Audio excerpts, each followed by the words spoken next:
En esta cápsula digital, en esta clase filmada, vamos a analizar cómo se diseña y cuáles son las condiciones que tenemos que tener en cuenta para establecer, para que sea válido, para que sea legítimo, para que esté correctamente asignada la función sumativa a una instancia de evaluación.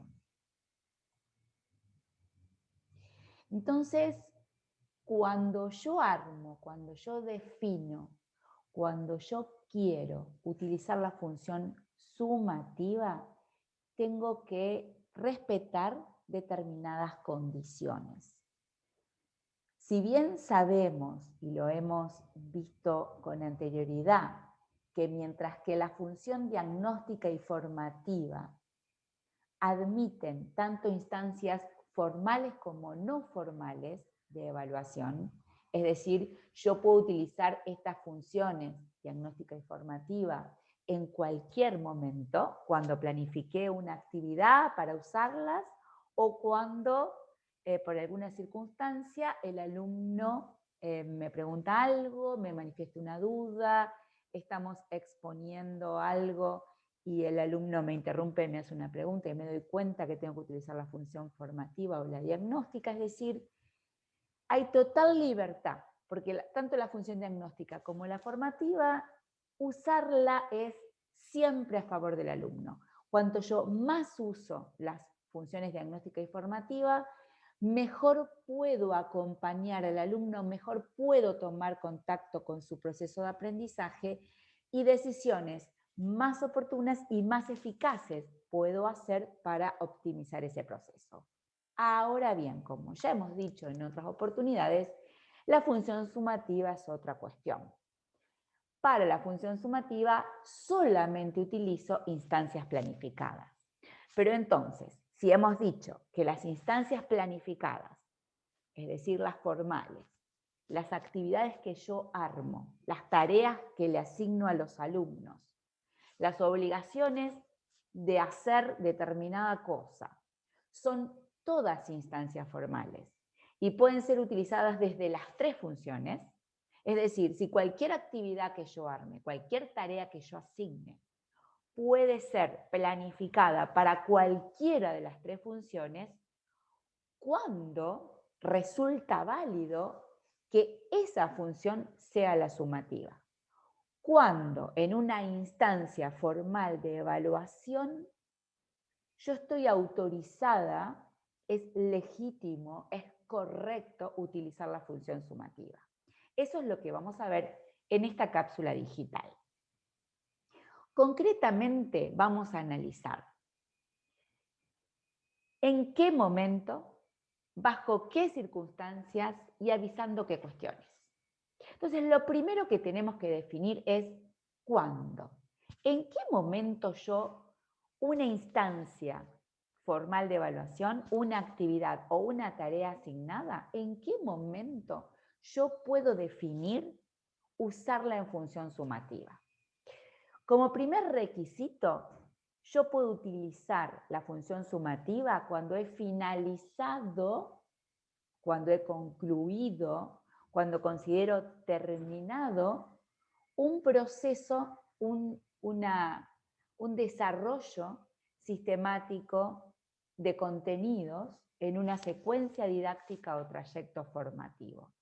Es decir, si yo terminé de desarrollar una unidad, terminé de desarrollar a lo mejor un conjunto de unidades, a lo mejor termina el trimestre, o me dicen, bueno, acá tenés que entregar una nota y entonces tengo que tomar una instancia parcial.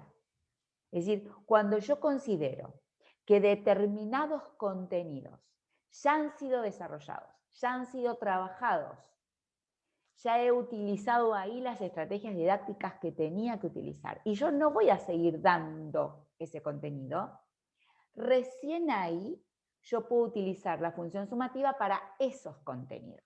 Entonces, el momento de utilizar la función sumativa lo define el proceso de enseñanza.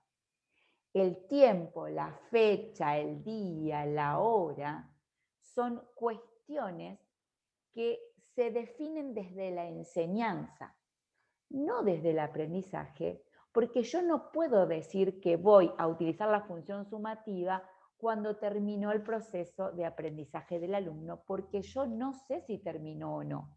Justamente utilizo la función sumativa porque supongo que el alumno ya ha aprendido los contenidos que le he enseñado y entonces evalúo para corroborar esa hipótesis, para corroborar esa suposición. Yo no puedo dar por sentado que el alumno aprendió, yo no lo sé. Yo creo que como he finalizado la enseñanza, el alumno debería haber finalizado el aprendizaje. Pero si estoy parada en el modelo de evaluación centrado en el proceso, tengo muy claro que aunque yo haya finalizado la enseñanza, eso no implica que el alumno haya finalizado el proceso de aprendizaje. Por lo tanto, yo evalúo para ver si eso ocurrió o no. Si no ocurrió, veré qué decisiones tomo para acompañarlo hasta que efectivamente lo logre. Pero en principio, es una hipótesis la finalización del proceso. Es algo que me pregunto, no es algo que yo sé. Entonces no puedo decir que planifico la instancia de evaluación sumativa cuando termino el proceso, si no lo conozco. Planifico cuando yo termine de desarrollar los contenidos. Pero además de tener en cuenta que los contenidos deben haber sido desarrollados, tengo que tener sí o sí la previsión de haber avisado que voy a implementar esa instancia. Las pruebas sorpresas no tienen ningún sentido porque los alumnos tienen que tener un tiempo para prepararse y finalizar los procesos que no han terminado. Es decir, si yo voy a tomar una instancia hoy y la aviso hoy, los alumnos no tienen tiempo para ver si necesitan consultarme algo, si hay un material que no han visto, si hay algunas cuestiones que todavía no terminan de estar claras y entonces tienen que volver a verlas. Ese tiempo es absolutamente necesario porque estamos evaluando resultados. Y sí, otra vez, viéndolo desde el modelo de evaluación centrado en el proceso, sabemos que esos procesos no son uniformes y no son correlativos a la enseñanza, es decir, no se dan en simultáneo con la enseñanza, sino que cada alumno tiene su proceso. Cuando les marcamos un tiempo, cuando les decimos, bueno, en 2 semanas vas a tener una instancia de evaluación sumativa, el alumno tiene todo ese tiempo para autoevaluarse, para reflexionar sobre lo que está logrando y lo que no, y implementar las medidas compensatorias, es decir, hacer todo lo que necesita hacer para prepararse adecuadamente. Por lo tanto, toda instancia de evaluación sumativa, una vez determinada, una vez definida, tiene que ser avisada y con suficiente antelación para que el alumno pueda prepararse. Esto es absolutamente necesario tenerlo en cuenta para que efectivamente el momento y el modo en que yo asigno la instancia esté dentro del modelo de evaluación centrado en el proceso. ¿Y qué es lo que tengo que avisar? Queda claro que tengo que avisar. Bien. ¿Qué aviso? ¿Qué comunico? ¿Qué cosas tengo que compartirle al alumno? En primer lugar, ¿cuáles son los contenidos que van a ser evaluados? Teniendo en cuenta que esos contenidos debieron ser enseñados. Entonces, tengo que ser muy precisa, muy taxativa. No vale decir todo lo visto hasta acá. ¿Qué es todo lo visto hasta acá? Primero que me sirve a mí saber qué es todo lo visto hasta acá, porque después cuando yo elabore el instrumento de evaluación, me sirve para saber qué es lo que tengo que evaluar, sobre qué contenidos tengo que armar esas consignas. Entonces, ya que lo tengo que hacer, ya que tengo que armar el instrumento de evaluación a partir de un listadito bien detallado de lo que tengo que enseñar, se lo comunico al alumno, porque además yo tengo que facilitar este proceso de preparación ayudando al alumno a autoevaluarse.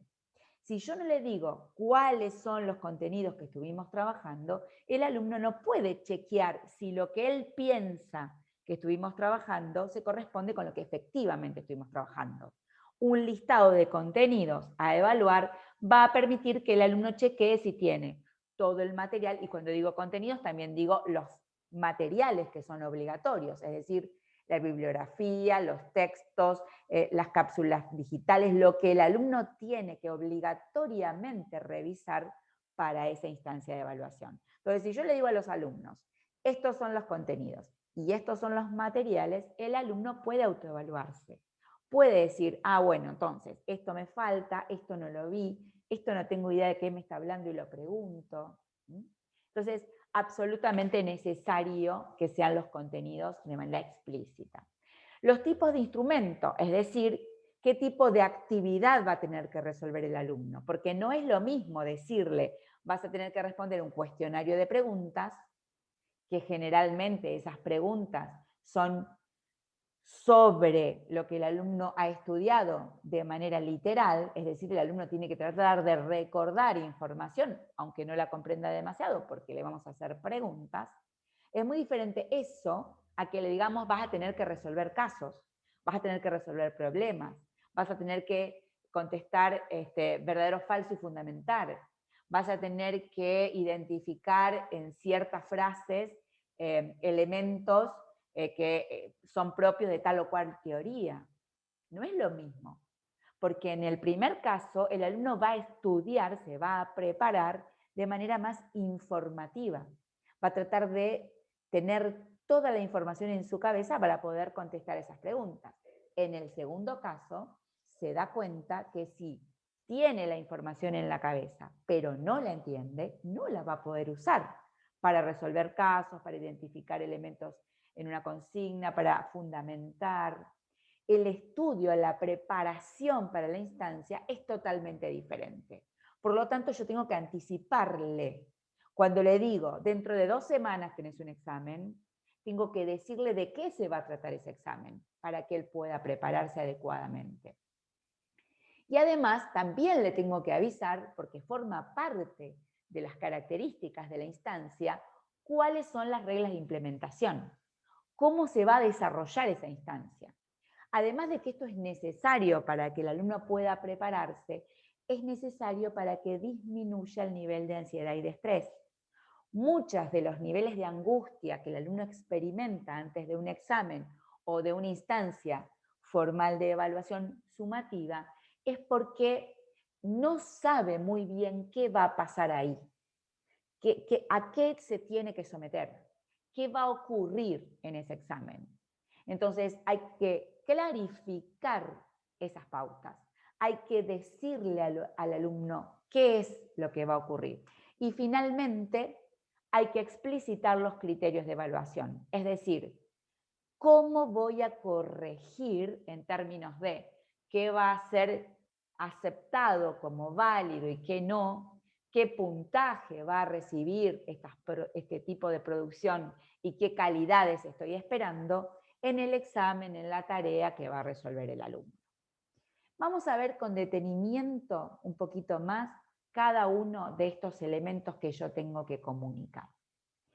Algo que me estaba olvidando y que es muy, muy, muy, muy importante. Todo esto lo tengo que comunicar por escrito, de tal manera que el alumno pueda tenerlo a mano todo el tiempo. Porque si yo se lo digo, por ejemplo, el primer día de clases, al momento de la instancia ya se olvidó. Si yo se lo digo cuando le estoy avisando, pero a lo mejor faltan todavía 2 semanas, cuando el alumno va a preparar el examen, no se acuerda. Entonces, esto tiene que entregarse por escrito. Tiene que estar en algún lugar donde el alumno lo pueda releer, lo pueda retomar, lo pueda tener presente mientras prepara la evaluación. Ahora sí, dicho que todo esto va por escrito, vamos a analizar cada uno de estos elementos. Contenidos que serán evaluados. Requisitos sine qua non. Solamente puedo evaluar, o sea, puede ingresar en ese listado de contenidos que van a ser evaluados los contenidos que se han mediado didácticamente. ¿Qué significa esto? que el docente tiene que haberlos enseñado. ¿Qué significa enseñado? Dos cosas. Haberlo transpuesto didácticamente y haberlos evaluado formativamente. Vamos al primer punto, transposición didáctica. El docente enseña contenidos que han sido preparados para que el alumno los entienda. No es un texto cualquiera, no es un libro cualquiera, no es vayan y lean tal capítulo del libro. Primero, si el alumno no recibió una explicación del docente, no se los desarrollaron en clases, no hubo una clase filmada, no hubo una cápsula digital, no hubo una clase escrita por el docente, si no existió eso, entonces tiene que poder ir a un texto que él pueda comprender. Y para eso el docente tiene que haber leído el texto, seleccionado el texto y haber considerado que era tan claro ese texto como su propia explicación. Por lo tanto, no puedo evaluar sumativamente aquello que no fue objeto de enseñanza. Porque si no necesita ser objeto de enseñanza, si uno dice, bueno, pero lo puede aprender solo, ¿para qué lo integro a mi programa? Si lo puede aprender en la vida, lo puede aprender cuando lo necesite. Lo que no requiere mediación didáctica no tiene que estar en un programa. Lo que el alumno no necesita que yo haga mediación entre eso y él, que yo explique, que yo aclare, que yo lo enseñe, entonces no tengo que meterlo adentro de un programa, porque el alumno cuando lo necesite lo va a aprender solo. No requiere que nadie se lo enseñe. Entonces, si yo metí algo, un contenido adentro de un programa, entonces también lo tengo que transponer didácticamente. También lo tengo que hacer aprehendible. También tengo que hacer que el alumno lo pueda comprender. Pero a veces yo hago todo eso, hago la transposición didáctica, lo explico en clase, hago cápsulas, hago filmaciones, asigno textos que me parece que pueden ser comprensibles, pero todas esas son hipótesis sobre los probables procesos de aprendizaje que van a hacer mis alumnos. Todo eso está del lado de la enseñanza. Y la enseñanza siempre es una hipótesis, siempre es una suposición acerca de lo que al alumno le puede servir. Pero lo concreto, lo real y lo que de verdad necesito yo monitorear y acompañar es el proceso que efectivamente hace el alumno. Entonces, como aunque yo explique maravillosamente bien, es probable que el alumno no termine de entenderlo, necesariamente en el medio, antes de una instancia en función sumativa, tengo que utilizar la función formativa. Vamos a ver los tipos de instrumento. ¿Qué es un instrumento de evaluación? Es la actividad, la tarea que el alumno va a tener que resolver para mostrarme ese proceso o que está haciendo o que ha realizado. Ese instrumento de evaluación va a tener actividades, va a tener consignas, va a tener tareas que el alumno tiene que realizar. Sobre estas tareas hay que tener dos cosas en cuenta cuando uno utiliza la función sumativa. Primero, tienen que ser coherentes con las actividades que yo le propuse al alumno cuando enseñé los contenidos. Yo no puedo, por ejemplo, enseñar a través exclusivamente de la exposición y no haber realizado nunca, por ejemplo, la resolución de un caso, no yo, sino el alumno, el análisis de un problema, un análisis de frases, un análisis de artículo, y después asignar ese tipo de actividad en función sumativa. No. Si no lo hice antes, cuando el alumno estaba aprendiendo y yo le estaba enseñando, no lo puedo hacer tampoco en ninguna instancia en función sumativa. Porque cuando el alumno aprende en determinado contexto, no puede solo y sin ayuda, transferirlo a otro tipo de desempeño. Si el alumno aprendió por exposición, va a tener que dar cuenta de ese aprendizaje por exposición.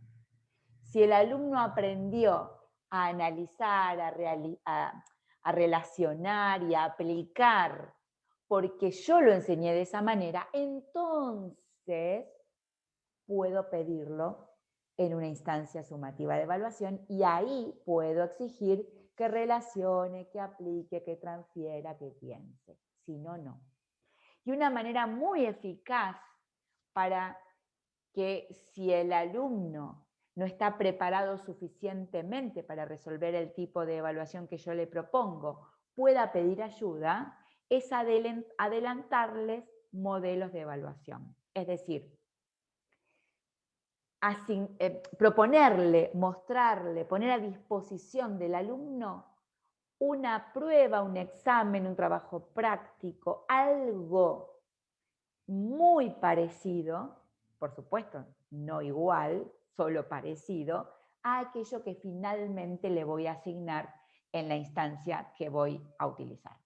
Entonces, los modelos de evaluación, los modelos, los instrumentos que yo le asigno al alumno antes de la prueba, del examen, del trabajo práctico, sirven para que el alumno sepa a qué se va a someter, qué es lo que le voy a pedir y si no está preparado, que pueda pedir ayuda y, por supuesto, yo pueda brindársela. Pasemos ahora a ver qué es esto de las reglas de implementación. Cuando hablamos de reglas de implementación es cómo, en qué circunstancia, de qué manera el alumno va a tener que resolver una actividad. Porque, por ejemplo, el tipo de instrumento puede ser resolución de problemas. Claro, pero la resolución de problemas puede ser escrita, oral o mixta, es decir, parte escrita, parte defensa oral, ahí sería mixta, o solo escrito, o solo oral. Puede ser en su casa, sin mi presencia o sin que esté simultáneamente conectado conmigo en una aplicación digital, es decir, sincrónico, conectados, o presencial, o asincrónico, el alumno en su casa haciéndolo durante determinado tiempo. Asincrónico es asincrónico de verdad. O sea, asincrónico no le puedo decir el martes de 8 a 10 de la mañana. Y no. Si yo ya le estoy dando el tiempo en que lo tiene que hacer, aunque yo no esté y yo le exija conectarse de 8 a 10 de la mañana, es sincrónico, es en el tiempo que yo le asigno. Asincrónico es en el tiempo en que puede cada uno de los alumnos por separado. Entonces, asincrónico es durante una semana, durante 15 días, durante un periodo en donde el alumno pueda acomodar el horario. Yo digo, bueno, resolver problemas, pero ¿puedo o no puedo usar el material? Y ahí ya cambia un montón. Y como vamos a ver, cambia muchísimo. Es muy diferente lo que estoy proponiendo. Entonces, tengo que aclararlo, porque no es lo mismo que el alumno estudie o se prepare para un examen a libro abierto, es decir, con material, o a libro cerrado, es decir, sin material. Y después puedo tener algunas reglas específicas para la instancia, como si puedo o no usar el celular, si puede interrumpir o no, como para, no sé, ir al baño. Esas reglas específicas se tienen que aclarar antes. Básicamente, estas 4 primeras, escrito o oral, sincrónico o asincrónico, individual o grupal, con material o sin él, son universales. Tienen que estar definidas para todas las instancias de evaluación. Las otras, las reglas específicas, tienen que ver con el tipo de instrumento y el tipo de materia que yo estoy evaluando. Y en general son las prohibiciones, es decir, esto no se puede hacer, esto no se puede hacer y esto no se puede hacer. Yo tengo que ser muy explícita con las prohibiciones. No puedo durante la instancia inventarme prohibiciones nuevas. Tengo que anticiparlas, tengo que comunicarlas anticipadamente. Porque todo esto, por un lado, ayuda a que el alumno se prepare adecuadamente y por el otro, disminuye el estrés, disminuye la ansiedad, disminuye esa angustia que genera el no saber qué voy a poder hacer y qué no voy a poder hacer y con qué me va a sorprender el docente cuando me tome el examen. Vamos a la última de las cuestiones que tenemos que comunicar, y es los criterios de evaluación sumativa. Estos van a ser criterios de admisión, criterios de evaluación, criterios de calificación y criterios de aprobación. Estas 4 cosas son diferentes y las vamos a ver en otra cápsula digital.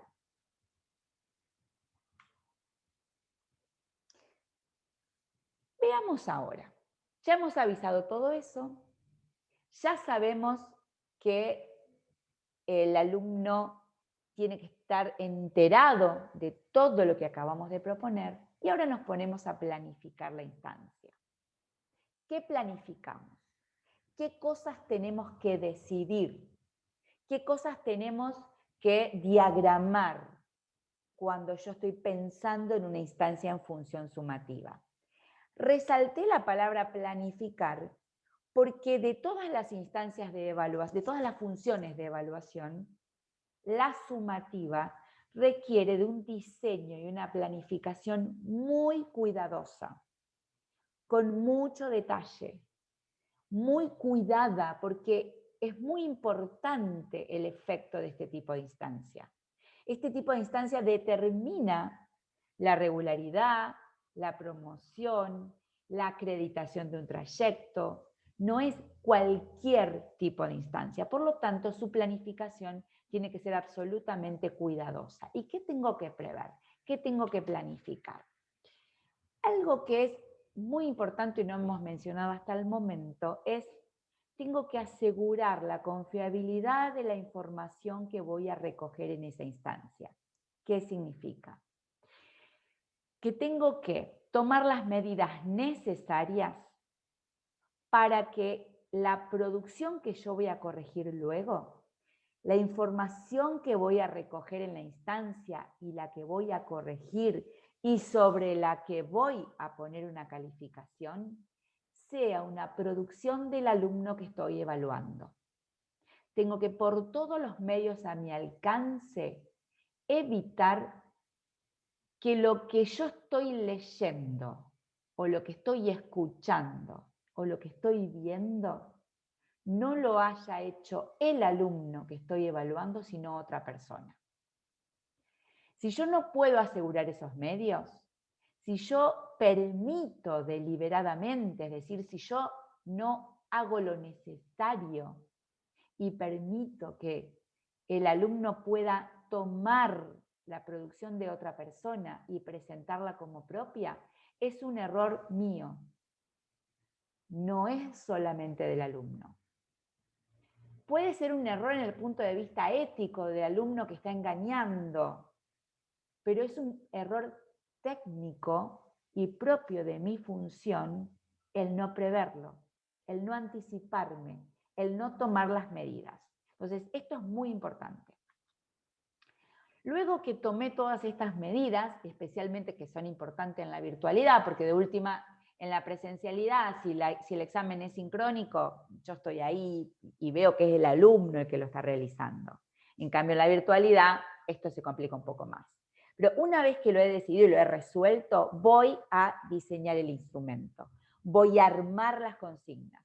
Voy a armar las tareas de evaluación. También, nuevamente, con mucho cuidado.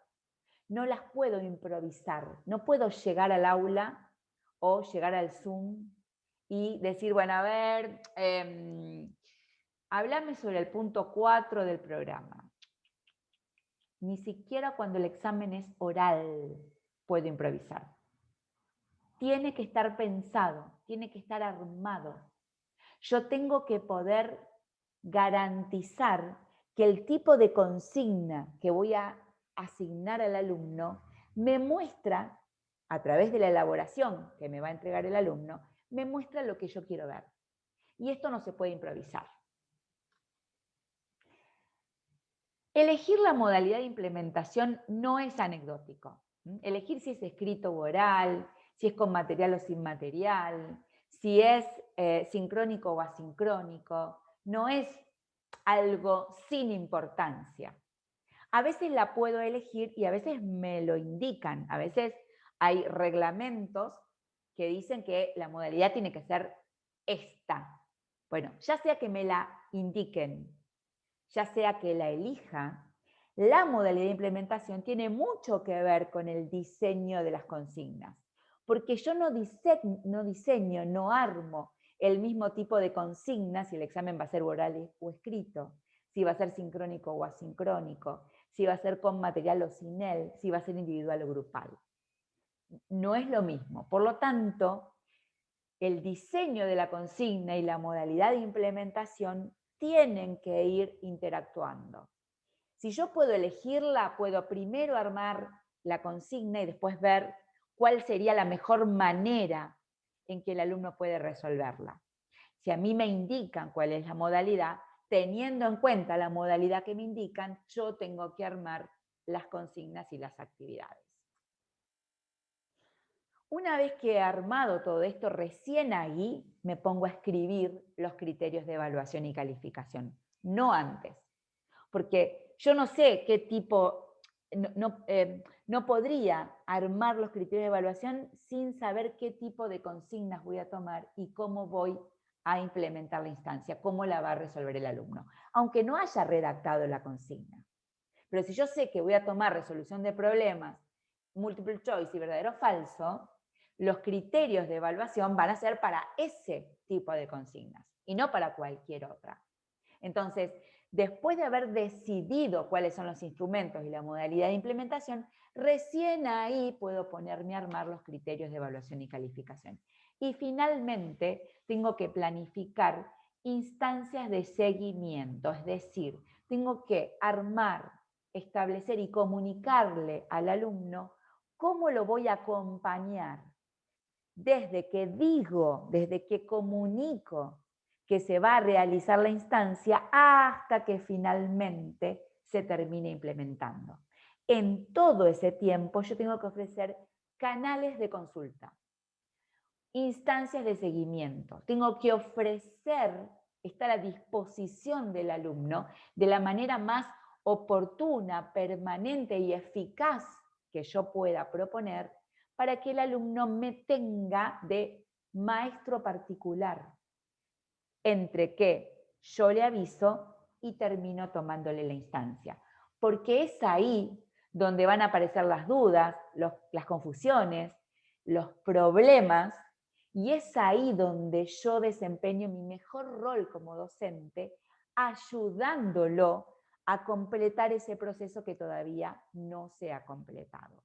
De tal manera que cuando llegue la instancia de evaluación, efectivamente yo pueda comprobar la finalización de un proceso y no un montón de procesos sin finalizar. Y finalmente, cuando esta instancia se realice, yo corrija las producciones, tengo que establecer canales pertinentes para la devolución. Yo tengo que establecer cómo va a recibir el alumno la comunicación de los resultados de su evaluación. Estas dos últimas cuestiones que diseño, estas dos últimas decisiones que tomo, no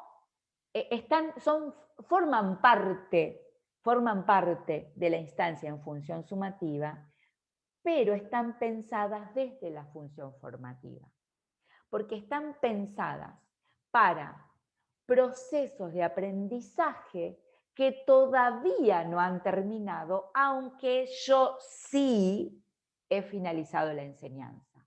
Entonces son modos de acompañar ese proceso si no ha finalizado, de tal manera que cuando llegue el momento de la instancia sumativa hayan finalizado. Y si todavía no finalizaron, tener una devolución, tener una forma de ayudar al alumno después de ese examen para recuperar esos procesos que no han sido terminados. Estas son dos decisiones que yo tomo para las instancias sumativas, pero usando la función formativa. Como vemos, las funciones de la evaluación no necesariamente se van separadas. en una misma instancia yo puedo utilizar más de una función de la evaluación, pero siempre tengo que tener en claro desde qué función miro cada cosa, desde qué función planifico cada cosa y qué decisiones tomo desde una función y qué decisiones tomo desde otra función, aunque las esté utilizando simultáneamente.